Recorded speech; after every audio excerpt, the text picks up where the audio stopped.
This is Law Bites, a podcast with Michael Geist. Commercial content, to my colleague, is really specified. There are criteria in the bill, so there's a clear sandbox. It's very precise.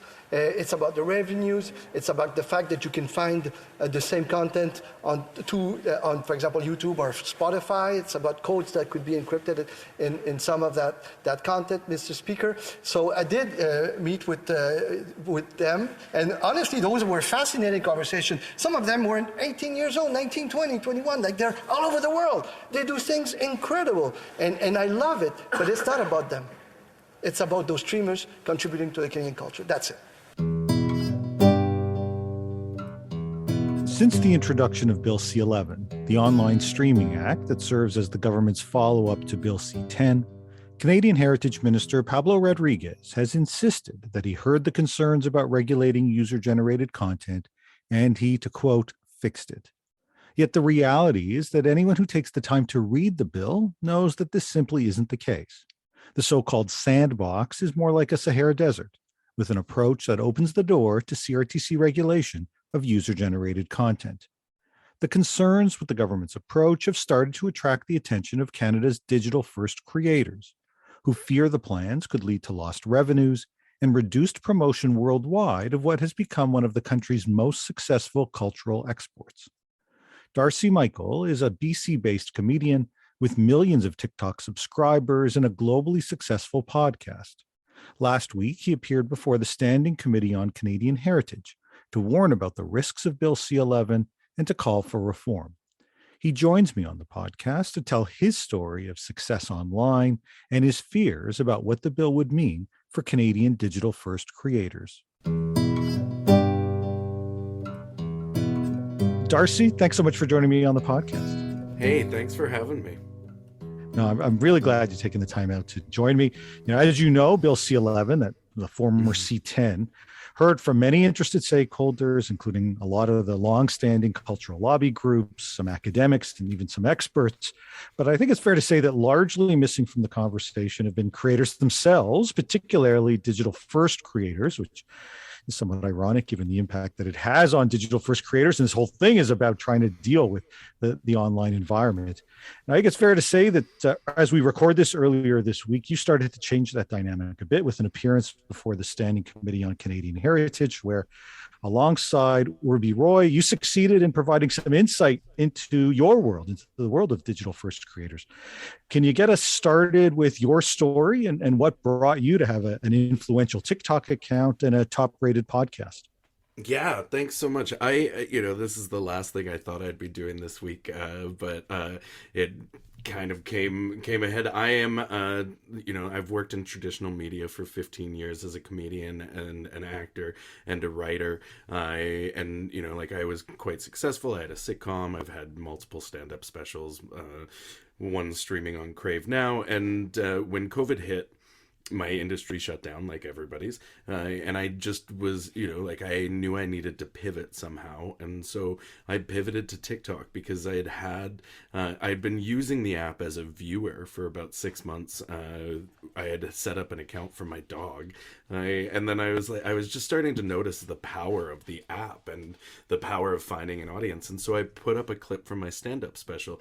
And someone that's, I've worked, like I said, in traditional media, so when my stand-up special airs on CBC or Comedy Network, you don't get to choose your audience. It's whoever happens to randomly be picking it. Whereas TikTok's algorithm is quite smart, and it drives the videos that it thinks people are going to enjoy towards them. So, the first video I was doing was talking about being a gay dad. And so all of a sudden, the people that were watching this clip were either queer parents or kids with queer parents. And I was finding an audience I had never really reached before. And so overnight, the video got 1 million views, and I was like, wow, this is interesting. Like, there's some dynamic here that I'm not used to. And so I just kind of honed in on it and really learned the app and started to grow my audience. And it's only been 15 months on the app since I started that account, since I posted that first video. And now we're at 2.7 million followers. We get 40 to 60 million views a month. Because of TikTok, my podcast is now, it's typical for it to trend in the top 100 comedy podcasts around the world. Like all my other social media accounts have blown up. My stand-up special is streamed more. My albums bought more. Like the trickle effect of the success on that app is, like we can see the growth everywhere else because of it. And so then from that, I was asked to speak on Monday or Tuesday in the house. And it was really interesting to me because, I've pivoted so quickly and so hard that Bill C-11, when I started to read about it, I was like, whoa, like this is a great bill for parts of the industry. I will admit that, like I even said in my testimony, I'm a member of ACTRA, and I believe that there are some great things in this bill, but that one section needs a very strong amendment. To hear that this has happened as quickly as it has, I think is pretty stunning. Is there something that you did specifically, even on TikTok, for those that want to kind of build that on? I mean, how do you go from like 0 to millions in just over a year? All humbleness aside, I'm very funny, and I think I hit at the right time for a lot of people, because you got to think of where we were mentally and emotionally about a year ago. It was a very dark place in Canada with COVID, and people were wanting joy. And I really focused on making sure whatever content we were putting out was just making people feel good. We talk a lot about mental health. I have ADHD, and I was late diagnosed in life.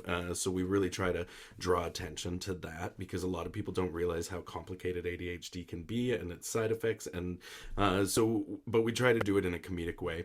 And it really hit with people. Obviously, I think too that, like a lot of other creators discounted the age range on TikTok. Everyone thought it was just kids on there, like just doing dances and stuff. And I had noticed from our dog's account, when I went into the stats of my followers, I was like, wow, like my followers are between the ages of like 30 and 50, like the majority of them. And I was like, okay, that means I don't have to, I don't have to think I'm talking down to kids when I'm doing these videos. Like I can just talk to people, and the right people will find it. And that's the power of the algorithm. That's the power of the algorithm. It is. And that is why companies like Bell and Rogers and TELUS want their stake in it, because they can't afford to beat the algorithm. Is that too cheeky? You're not going to find me objecting much to criticizing the big telecom companies on this podcast. That's for sure. I want to come back. I want to come back to the algorithm and that issue of discoverability, because of course that's been a really central part of this legislation. But before we do that, so millions of followers on TikTok's notable. But to borrow, I guess, from Jerry Maguire, show me the money. So many in the industry will say that's great, but how do you generate revenues? Is it sufficient to make a living as a creator? And so how do you respond to that? It not only is it possible, it's beyond what I would have ever imagined. And like with one of the things we did early on, and much to my chagrin at the time, was launching just a simple merch store with references to some of my comedy, or selling t-shirts and sweaters. The t-shirt or the sweater I'm wearing today, I Tolerate You, is one of our merches, and that, like, I was really hesitant because it cost money to set it all up, and we were a couple $1,000s invested, and then we launched it at Sunday night at 7:00, and by 9:00 we had doubled our investment. And 9 months later, I think last year, it was well into the six figures just from the merch store. So there's that side of things. There's companies pay us to have their products in the backgrounds of videos. There's product placement, the same as it works in TV, and then we also do advertisements on our channel. And I treat it the same as if, when you're watching network television and there's a commercial break, it's the same as when you're watching my channel. There's going to be a commercial break every 7 to 8 videos. And I think it's fair because the commercials that we do are in the same tone as the rest of our content. We're in 100% creative control. We, film them and write them and produce them and everything like that. So it's that side of it has been great. But there's also, like I said, the trickle economics of it is, like my stand-up special My royalties are higher because of it. My album sales are, I would say my album sales are probably 600% higher than they were the year I released the album like 3 or 4 years ago. Because people want, you leave them wanting more, and so they go and find it. And so there's so many different avenues, but it's definitely been life changing for us. My husband just left his corporate job that he had for 10 years, and he was making ridiculously good money, and we were like, you know what? I think it's time you leave, and we just do this full time. It's a truly, a remarkable story, and it really highlights sort of a nice mix of both creativity and entrepreneurship. Anyone who visits your website sees all of these different things. Is that where you see things headed for those that move into the digital world, where you use the large platforms to build audiences and then find a myriad of ways to engage? Absolutely. And I think it's what the audience wants as well. Like, I don't think, like, the audience knows when they're buying a shirt at, some band's arena tour, how many people are going to get $1 from that sale before the band sees it. Whereas they know if they're buying it from us, like, the profit's going to us. And I think when you look at things like Patreon and Twitch and YouTube, people are willing to pay directly to the artists for their talent, for their creativity. Like, we've got friends that and like, same with even OnlyFans, like, people that are, like, that's changed that industry by giving power to the performers, and TikTok is doing the same thing. The reason the record labels are so mad is because you've got these artists blowing up on TikTok. So they'll put a 15-second clip of their song, the next thing you know, they're in the top 100 Billboard charts, and they don't have representation. So 100% of that money is going back to that artist. And we know the record labels have held musicians against the wall for years.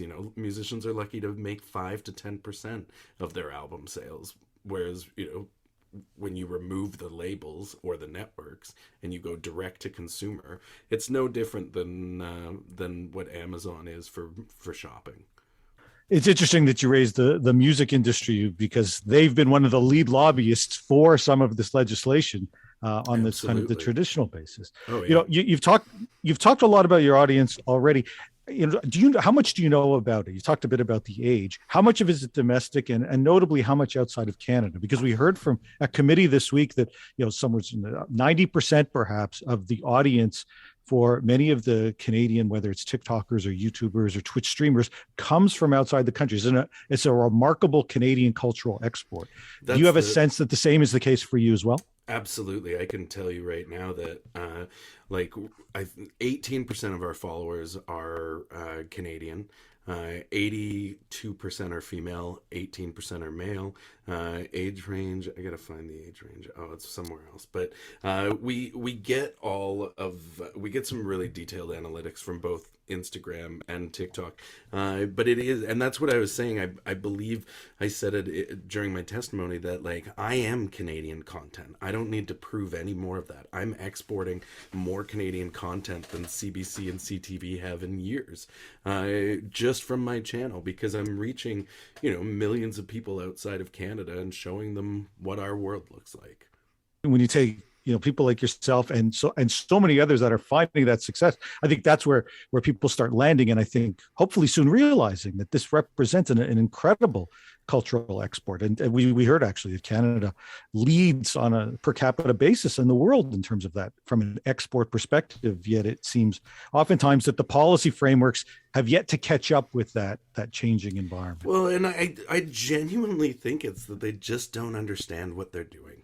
They don't understand how the technology works. That one MP showed it in his own questioning, that he just didn't understand how the algorithms work or how any of this stuff works. They just think that there's, it's better to put the CRTC in charge of it, and it's not. We're in the world of user-generated content. Everything we do, like when you're buying something from Amazon or from any website, you're looking at the reviews. You're relying on that user-generated community to help you with your purchases, to help you book your vacations, everything about that. And so why should entertainment be any different?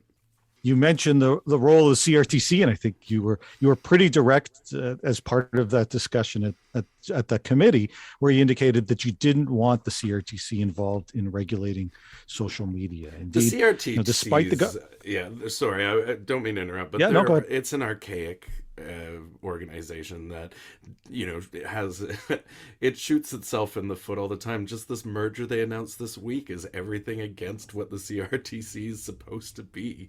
I'm not a big fan. Yeah, no, neither am I. And certainly on that merger, the Roger Shaw merger, where they indicated that this was there were benefits to Canadian consumers, and then, as far as I could tell, could not name a single one. No, at best, it was status quo. They may find themselves involved in these issues because the government claims that social media is excluded from the bill. But as I've been saying, that claim almost depends on people not reading the bill, because the reality is that it is open for regulation. Then you talked about how your stuff has been discovered in remarkable ways in a short period of time. What are your thoughts of engaging a regulator, the government, some external party that might start playing a role and get what gets prioritized in people's TikTok feeds or on YouTube? Well, I think we're really going down a slippery slope of free speech there, because depending on what government is in power, that government can decide to stifle anything, that they deem not Canadian. And what is that definition, by the way? The CRTC's never really been able to prove what is Canadian content and what isn't. And I think it's just it's a logistical nightmare for them to think that they can come in. But the other not creepy, but the part that bugs me the most is the places that are registered for Canadian content, Bell Media, Rogers, TELUS, that's just giving them priority to 40-50% of the algorithm, and that means they don't have to right now, if Bell wants to get their commercials out onto TikTok, they have to pay TikTok, and this way it's their workaround. Oh no, we're Canadian content, so now we don't have to pay you. It's just so complicated. They just have to take that one section out. In a place where based on your experience and the experience of others, it doesn't sound like there's a compelling case that there is something that is in need of fixing. In fact, what you end up with is prioritizing certain players that may have struggled to succeed in this area, or perhaps even worse, concerns that prioritizing Canadian feeds in Canada could have the perverse effect of deprioritizing them outside the country. The algorithm looks, of course, not just at what you click, but also what you don't click. And if people don't want that content, it's there because a regulator said it needs to be there. The message to the YouTubes or Instagrams or TikToks may well be, this isn't content people like that much. It gets shown less in the rest of the world. And you just indicated that such a huge percentage of your audience is, of course, outside of the jurisdiction. Mm-hmm. And that would, I presume, be true for many. I do need to ask in terms of the CanCon side of it. So, the established players have the kind of checklist, and they know how to tick the boxes to get certified as CanCon. And I mean, I think I know this answer, but in your experience, is there anything that suggests that the digital first creators such as yourself can kind of neatly fit themselves into this same kind of box? You said you're CanCon, but this whole certification side, does TikTok ask these questions? Is there, is it obvious how this would take place? No, I have no idea. I genuinely wouldn't even know where to begin, and wouldn't necessarily know if that would be, if it's a per video thing, like every time I want to post something that I want it to be deemed CanCon, do I have to apply, or do I have to just apply once as a creator, be deemed Canadian content, and can do whatever I want? There's no... And that's the other thing, like, we're talking about, millions of users in Canada. How are they all supposed to apply? Who's going to be checking these? Who's going to be dealing with this mass amount of creators that need to be approved? Like, I don't see how it could be done. The truth is, no country has tried to do it, and I think there's good reasons for why that is. And, right. There certainly can be a role for this in, say, curated services, a Netflix, but bringing it into a user-generated content world is something very different. Part of this is, from a government's perspective and from some of the lobby groups, is to try to drive new revenues to help create content. To what extent, especially for your current iteration around podcasts and TikTok and the like, is there government money that's been out there for you, or is this the sort of thing that you can develop the online presence and the opportunities are there, and there hasn't been that need or even perhaps that availability to find funds to tap into? I haven't actively sought it for years because, like I mentioned, being a comedian, comedy isn't a recognized art form in Canada. So the idea that we don't get access to the same kind of grants or CMF funding or anything like that has kind of just prevented me from ever researching it. But from my understanding, there's nothing out there to support us in that side. Like, I don't think if I was starting a podcast, I could apply for grants to get the equipment or anything like that. Now, digital first creators haven't been, as I mentioned off the top, a big part of the policy debate. Do you see that changing? Obviously, you've started down the path of starting to make that change. But, do you see more of that, or do you see some real challenges in terms of bringing people who haven't necessarily been associated together in this way, suddenly now expecting them to, appear before committees, jump and appear before the CRTC?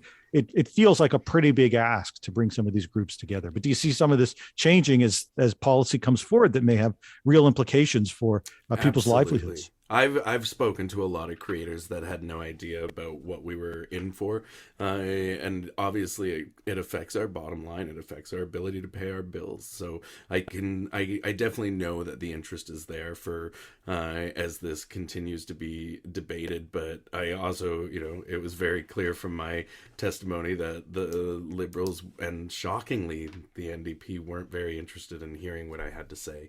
But I'm definitely game to continue the conversation and continue answering their questions and informing them, because I definitely I don't think they're doing this in a ill will kind of way. I just simply don't think they can grasp how the technology works.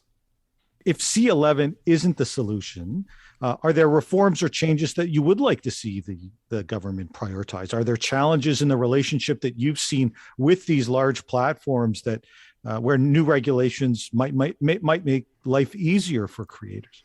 I definitely do. I think that there is. I think part of the problem that we have lost is when it comes to we know we've grown up with the internet now, and it's been such a fast changing industry.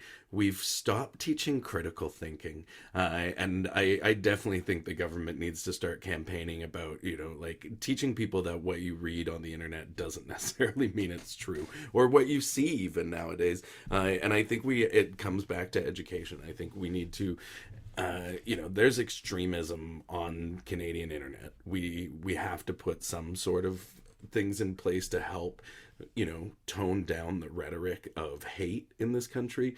But I think it starts with education. I think it starts with teaching people how to critically look at things on the internet. Does that make sense? Oh, it does. I mean, and certainly there's been a lot of talk about the need to address online harms, and as part of that, making people more digitally aware and digitally educated about some of these issues. Let me conclude with this. There is clearly an element for those kinds of issues, but on the cultural side, you'll have many groups saying, well, no, we need these large platforms to pay in. Do you support these kinds of payments? Do you see a way to sort of meet that objective of trying to bring money into the system, but at the same time trying to avoid some of the harms that you've identified as someone who's been so successful on digital platforms? I think that the creator needs to be paid before the government, and so with these, yes, TikTok should be paying. There should be a creator fund in Canada because they are making money off of advertisements while people are using the app and using our entertainment for free. The same way YouTube has a really aggressive payment plan with its creators. I don't necessarily think that I don't think that TikTok and YouTube and Instagram should be paying into the CRTC or the CMF fund. Absolutely not. Yes, Netflix. Yes, Apple. People that are making film and television should be paying into that, and they should be making Canadian content.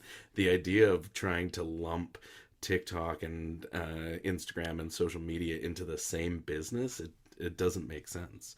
You know, like people have successful Instagram accounts for their restaurants. That's got nothing to do with film and television. You know, like I just don't. I think the reach is just a little broad right now. Yeah. And I think that's the point that a lot of people have been trying to make. Not opposition to reform from a Broadcasting Act perspective, but it sounds like opposition to this very broad scope that the government has adopted with this legislation.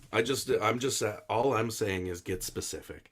Don't leave this, for someone to interpret in a different way when the next government comes into power, or even this government. I don't know what they actually plan to do with it, but I believe that the Canadian film and television industry should be supported by the streamers. Absolutely. The idea of bringing a completely different business into the CRTC makes absolutely no sense to me.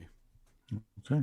Well, you know what, that kind of perspective and these kind of voices were simply entirely absent the last time the bill went through the House Bill C-10, and hopefully this is the start of ensuring that that mistake won't be repeated as this legislation proceeds through the House and in the coming weeks, one would think, into committee. So, Darcy, yours is a really important voice, and thank you for lending it a bit on this podcast as well. Oh, thanks so much for reaching out. That's the Law Bites podcast for this week. If you have comments, suggestions, or other feedback, write to lawbites@pobox.com. Follow the podcast on Twitter @LawBitesPod or Michael Geist @mgeist. You can download the latest episodes from my website at michaelgeist.ca or subscribe via RSS at Apple Podcast, Google, or Spotify. The Law Bites podcast is produced by Gerardo Lebron Laboy. Music by the Laboy brothers, Gerardo and Jose Lebron Laboy. Credit information for the clips featured in this podcast can be found in the show notes for this episode at michaelgeist.ca. I'm Michael Geist. Thanks for listening, and see you next time.